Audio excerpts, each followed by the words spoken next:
right, guys, welcome. It's actually Juneteenth, but we don't know what to do with it. Not sure what to do. We're just not sure. So we got this whole federal holiday. We have our day off, but do we go to cookouts, crab walks? Maybe take a nap? Do we maybe take a nap? Do we protest? I don't know what we do with this day. Yeah. But what we do is we're going to actually use this day to walk you through Black and African American history through the lens of real estate. This is Love in Real Estate.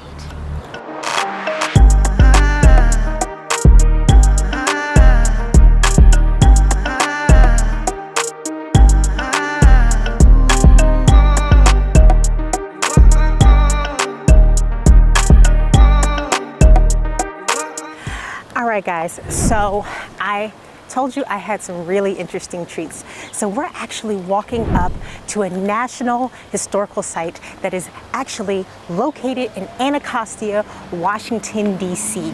We are talking about the original home, well, not the original home, because there are many homes for Frederick Douglass, because Frederick Douglass was actually born in Maryland, fun fact. But his home, where he actually lived and passed, Cedar Hill. This is a 21-room Victorian mansion that has had so much history. But you know what? Real quick, let me go ahead and pan to this beautiful site. Come on guys, come on. All right, guys, so this home was actually built between 1855 and 1859. Mr. Douglass actually purchased this house on September 1st, 1977. Wait for it, it's $6,700. So I actually looked at it in today's times. I was curious with inflation. It was about $193,000 and some change. That was still a lot of money back then, right? So he bought this house plus also about 9.7 acres. I mean, so if you look at it, it is really vast. Over time, he actually did make a lot of renovations and additions to the home. So it actually grew from, a 6 to 14 bedrooms to about a 23-bedroom mansion when it was all said and done. Now, I don't know if A.D. mentioned, but this home, when Frederick Douglass was actually living in this home, if you can't tell, it's on a hill, and it was called Cedar Hill. And this home, when he actually passed, was actually the location of the National Association of Colored Women's Club. This was also a place where a lot of civil rights work was actually done here in Washington, D.C. So I just want to anchor down that there's so many historical residential homes that were owned by key figures in Black and African American and people of color history in Washington, D.C. But of course, everything I'm saying doesn't really even bring in the majesty of this beautiful home of over 9 acres of beautiful home, which includes a single family home and then also a few barns in the back and a visitor center. But I want you to take it all in. Go ahead and take a look.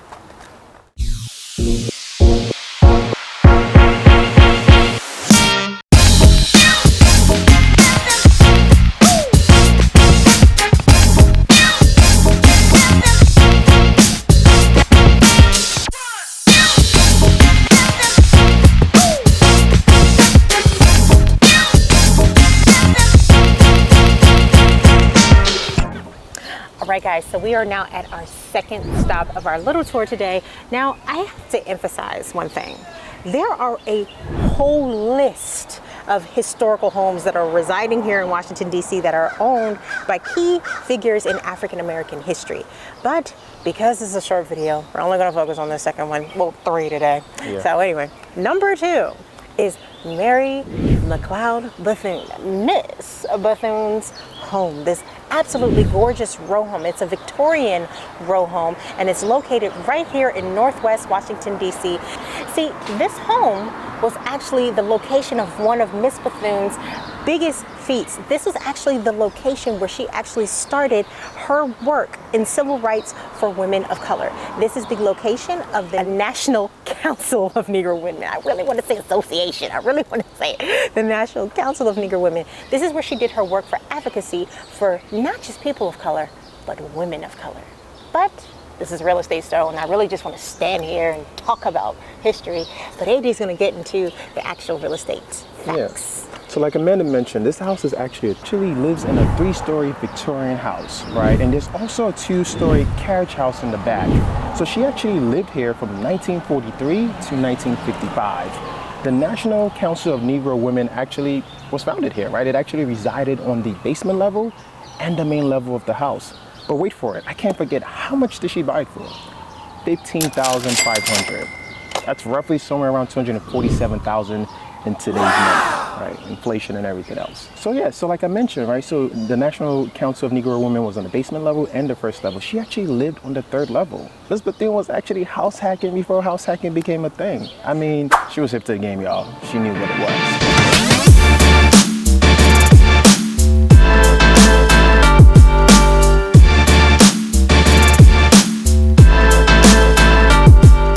You know what's really cool? We're actually about to go see the house of the founder of Black History Month. That's our third stop. Come on, let's go. Got it. All right. So I always brag about Washington, D.C. weather. I always brag about it. But specifically in the summer, when it is peak June, it is the perfect weather. We're not talking about smoldering heat where you feel like your shirt is sticking to you. This is the perfect hang out all day weather. That's what this is. And it takes you well into the night where you get the nice, cool, balmy breeze. Come to Washington, D.C. and come and check out some of these sites.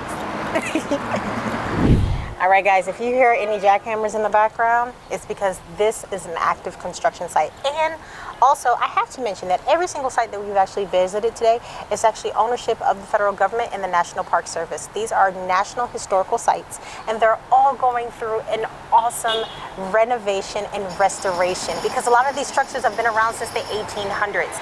So we want to make sure that these homes become a permanent part of our history. Now, we are standing in the infamous Carter G. Woodson. Carter G. Woodson. Now, some of you are like, who the heck is that? Who Carter G. Woodson? Now, let me explain who Carter G. Woodson is. He is the father of Black History Month. I think I hear a Like a round of applause in the background. Just like, so he was actually the first African-American scholar to actually study African-American history and studies. And A.D, of course, is going to tell you the real estate about this property. so yeah, he actually bought this property in 1920 for about $8,000, which is roughly somewhere around $147,000 in today's money. And he actually stayed here until about 1950 when he died. This home was actually vital to, the creation of the Association of Publishers, Inc., and also the headquarters of the Association of the Study of Negro Life, right? And also Negro Week was created, which actually became Black History Month. So there were a lot of things that were actually founded here. If you kind of think about it, the main level of the home, he used it as a study, an office, and in the basement was kind of like a makeshift archive.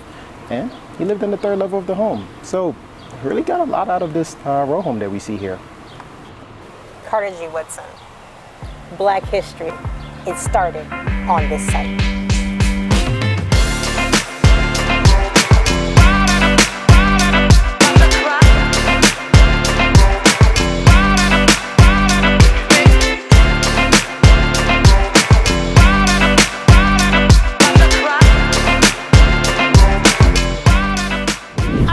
Well, we're coming to the conclusion of our tour, but we had so much fun. A.D, what was your favorite part? I would say it was actually Frederick Douglass's house. Why? I mean, it was massive. It felt like we went back in time and we were a part of history while being there. I also love the majesty of his home and that it has a name, Cedar Hill. But also, guys, I would be remiss if I did not mention some other key figures that actually had a time and resided here in Washington, D.C. So key figures like Langston Hughes, Thurgood Marshall, Paul Laurence Dunbar. Oh my gosh, and I want to say his name again, and Duke Ellington. And Duke Ellington. Thank you so much. I Googled it and everything. And Duke Ellington, who also has a school here for the arts and things of that nature.